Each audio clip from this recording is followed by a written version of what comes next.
प्रधानमंत्री नरेंद्र मोदी के जापान दौरे का आज चौथा दिन है। आज सुबह की शुरुआत उन्होंने टोक्यो के सेक्रेड हार्ट यूनिवर्सिटी से की है। वहां उन्होंने छात्रों को संबोधित किया।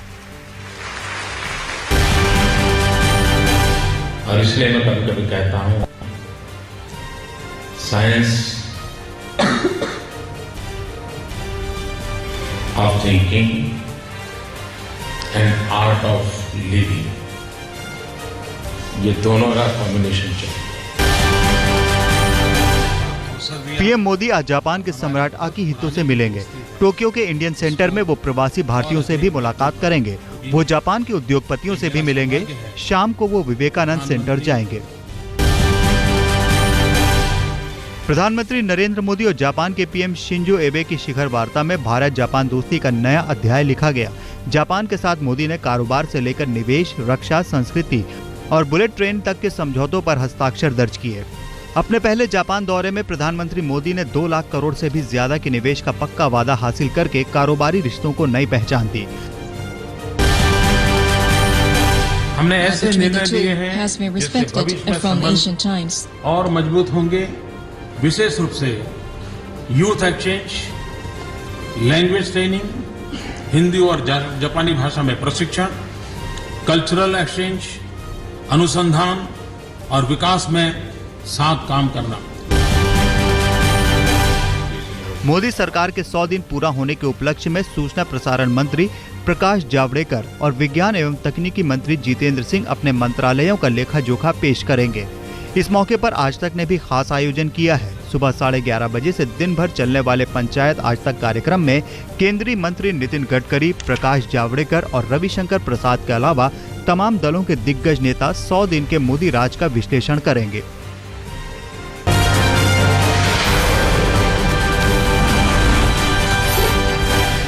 दो दिन के रायबरेली दौरे पर पहुंची कांग्रेस अध्यक्ष सोनिया गांधी ने महंगाई को लेकर मोदी सरकार पर हमला बोला। आज तक के सवाल के जवाब में सोनिया ने कहा कि जनता जवाब देगी कि महंगाई बढ़ी है या घटी है। उन्होंने आरोप लगाया कि मोदी के 100 दिन के शासन में सांप्रदायिक तनाव बढ़ा है। Gandhi, these people have been narrating their problems here with you. What would you call 100 days of these government, a success or a failure? Why don't you ask them? I've spoken to them, but I wanted to know your perspective. Well, I agree with them. You agree with them? It's Yes. a failure? It's a failure? Well, what else can I say? And how What would you... about prices? Have they gone down? You ask them. Sonia Gandhi ने अपने संसदीय क्षेत्र रायबरेली के दौरे के पहले दिन 4 सड़कों का लोकार्पण किया। ये सड़कें हरचंदरपुर में प्रधानमंत्री ग्रामीण सड़क योजना से बनी है। सोनिया ने इलाके में बिजली पानी की समस्या पर चिंता जाहिर की। कल शुरू हुई डीडीए की हाउसिंग स्कीम पर कांग्रेस ने सवाल खड़े किए हैं। कांग्रेस का आरोप है कि गरीब तबके के लिए बने 2360 फ्लैट्स को हाउसिंग स्कीम का हिस्सा बना दिया गया। पार्टी ने गरीबों को उनका मकान लौटाने की मांग की है। इस साइट को ईडब्ल्यूएस के लिए ईयरमार्क किया गया है, तो उसको भी अगर डीडीए कमर्शियलाइज फायदा उठाने की कोशिश करे तो डीडीए एक सरकारी अथॉरिटी है जो सब लोगों का, सब वर्ग के लोगों को मकान देने के लिए, और निश्चित रूप से इससे सरकार का गरीब विरोधी चेहरा जो है वो सामने आ। केंद्रीय मंत्री उमा भारती ने लव जिहाद मामले की गहराई से जांच कराने की मांग की है। उमा ने कहा कि इस मुद्दे को दोनों समुदायों के साधु संतों को बैठकर सुलझाना चाहिए, जिससे लड़के लड़कियों का जीवन खराब होने से बच सके। मैं ये कह सकती हूँ कि ये सारी चीजें समीक्षा का विषय हैं और इन सारी चीजों पर ठीक से विचार होना चाहिए। दोनों समुदायों के जो वरिष्ठ लोग हैं उनको बैठ के विचार करना चाहिए और इसमें जो भी इस प्रकार के प्रयास हो सकें वो करना चाहिए ताकि लड़के लड़कियों का जीवन खराब होने से बचे। यूपी में बिजली कटौती और खराब कानून व्यवस्था को लेकर बीजेपी ने लखनऊ में दिन भर धरना प्रदर्शन किया। बाद में बीजेपी नेताओं ने राज्यपाल राम नाईक से मुलाकात की और उन्हें ज्ञापन सौंपा। पार्टी ने शहरी और ग्रामीण इलाकों में 20 घंटे बिजली देने की मांग की है।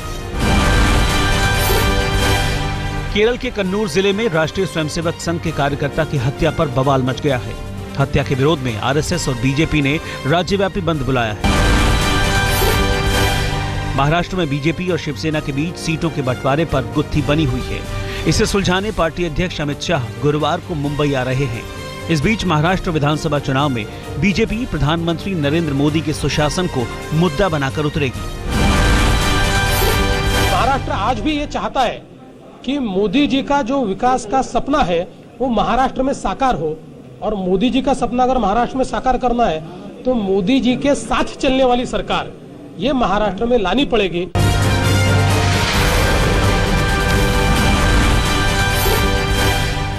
विधानसभा चुनाव के लिए भले ही अब तक एनसीपी और कांग्रेस के बीच गठबंधन का फैसला नहीं हुआ हो, लेकिन कांग्रेस ने महाराष्ट्र में चुनावी अभियान की शुरुआत कर दी है। प्रधानमंत्री नरेंद्र मोदी के दावे को झूठा करार देते हुए कांग्रेस मोदी सरकार के 100 दिन को पूरी तरह से नाकाम बता रही है। दक्षिण मुंबई से शुरू हुए कांग्रेस के इस चुनाव अभियान में विदर्भ को महाराष्ट्र से अलग किए जाने के प्रस्ताव का भी विरोध किया गया। छत्तीसगढ़ में कांग्रेस की आंतरिक कलह उपचुनाव से पहले सामने आ गई है। अंतःगढ़ विधानसभा चुनाव में नामांकन वापसी के आखिरी दिन कांग्रेस प्रत्याशी ने अपना नाम वापस ले लिया।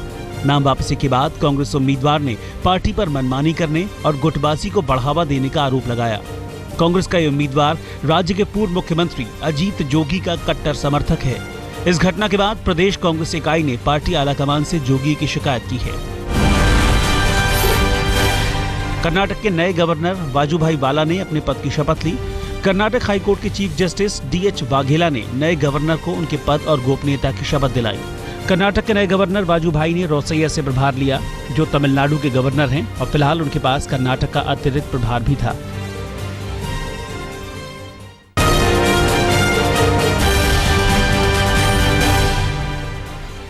रांची लव जिहाद केस में आरोपी रकीबुल ने अपने ऊपर लगे आरोपों को बेबुनियाद बताते हुए मीडिया की साजिश करार दिया है। रंजीत और रकीबुल ने कहा है कि वो एनजीओ चलाता है और इस वजह से कई लोग उससे मिलते हैं। इसी सिलसिले में वो कई लोगों की मदद भी करता है। उसके मुताबिक घरेलू हिंसा के केस को बड़ा बना दिया गया। इस बीच कोर्ट ने रकीबुल की पुलिस रिमांड 3 दिन के लिए बढ़ा दी है।